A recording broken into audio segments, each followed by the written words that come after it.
Hi, just a little tip. I'm planting 500 tulip bulbs. These are called dreamers, and I got them from Ampersand Bulb Company.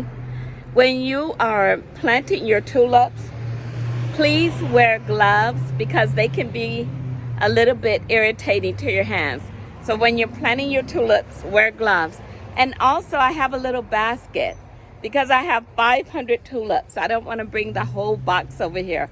So I fill this basket up, and then I'm planting the tulips one by one.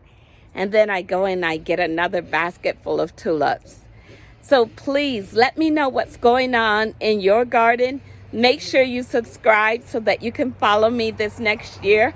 And I'll follow you too so we can see what's going on in our gardens. Martha from Monterey Bay, Zone 10 in California. Bye. Happy gardening.